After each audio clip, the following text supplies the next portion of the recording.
আসসালামু আলাইকুম বন্ধুরা, দেখতে পাচ্ছেন সিভিল সার্জনের কার্যালয় গাজীপুরের একটি নতুন নিয়োগ বিজ্ঞপ্তি প্রকাশিত হয়েছে। এখানে শুধুমাত্র গাজীপুর জেলার স্থায়ী বাসিন্দাগণ আবেদন করতে পারবেন। আপনি যদি এই চ্যানেলে নতুন হয়ে থাকেন তাহলে ভিডিওটিতে একটি লাইক দিয়ে রাখুন ও চ্যানেলটি সাবস্ক্রাইব করে রাখুন, যাতে করে আপনার এলাকার সিভিল সার্জনের কার্যালয়ের নতুন নিয়োগ বিজ্ঞপ্তি প্রকাশিত হলেই সবার আগে যেন আপনি দেখতে পারেন। তো দেখুন, এখানে আপনারা স্বাস্থ্য সহকারী পদ যদি দেখেন, এখানে পদের সংখ্যা দেওয়া আছে 50টি, বেতন 9,300 থেকে 22,490 টাকা পর্যন্ত। এখানে আপনারা এইচএসসি পাশে আবেদন করতে পারবেন। এরপর দেখুন, গাড়ি চালক আছে, পদের সংখ্যা 3টি, বেতন 9,300 থেকে 22,490 টাকা পর্যন্ত। এখানে কোনো স্বীকৃতি বোর্ড হইতে জুনিয়র স্কুল সার্টিফিকেট বা সমানের পরীক্ষায় উত্তীর্ণ, অর্থাৎ আপনারা অষ্টম শ্রেণী পাশে আবেদন করতে পারবেন। এরপর দেখুন, পরিসংখ্যানবিদ পদের সংখ্যা 1টি, কম্পিউটার অপারেটর পদের সংখ্যা 2টি, বেতন 11,000 থেকে 26,590 টাকা পর্যন্ত। শিক্ষাগত যোগ্যতা কোনো স্বীকৃতি বিশ্ববিদ্যালয় হইতে বিজ্ঞান বিভাগে স্নাতক সম্মান বা সমমানের ডিগ্রি থাকতে হবে। কম্পিউটার চালানোর দক্ষতা থাকতে হবে। যে সকল জেলার প্রার্থীগণ আবেদন করতে পারবেন, শুধুমাত্র গাজীপুর জেলার স্থায়ী বাসিন্দাগণ আবেদন করতে পারবেন।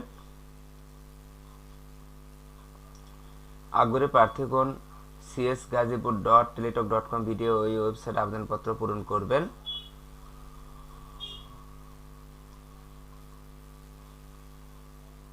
এরপর দেখুন,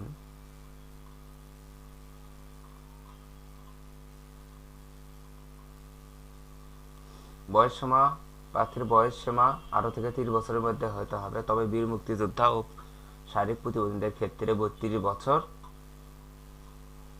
এরপর দেখুন, অনলাইন আবেদনপত্র প্রার্থী তার রঙিন ছবি 300x300 ছবি এবং স্বাক্ষর 300 প্রস্থ 80 পিক্সেল স্ক্যান করে নির্ধারিত স্থানে আপলোড করবেন। ছবির সাইজ সর্বোচ্চ 100 কেবি, স্বাক্ষর সাইজ সর্বোচ্চ 60 কেবি হতে হবে। এরপর দেখুন, 1 হতে 4 নম্বর কর্মীদের বর্ণিত পদের জন্য 200 টাকা, টেলিটকের সার্ভিস চার্জ 23 টাকা সহ মোট 223 টাকা 72 ঘন্টার ভিতরে জমা দেবেন।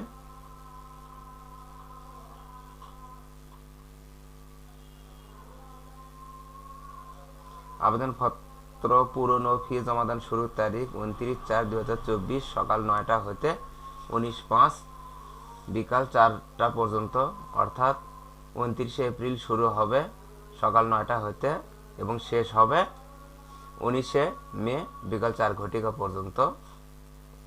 বর্ণিত সময়সীমার মধ্যে ইউজার আইডি প্রাপ্ত প্রার্থীগণ অনলাইনে আবেদন সাবমিটের সময় থেকে 72 ঘন্টার মধ্যে টেলিটকের প্রিপেইড নম্বরের মাধ্যমে আপনারা SMS এর মাধ্যমে পরীক্ষার ফি জমা দেবেন। এই চ্যানেলে নতুন নতুন নিয়োগ বিজ্ঞপ্তি প্রকাশ করা হয়। চ্যানেলটি সাবস্ক্রাইব করে পাশে থাকুন। ধন্যবাদ।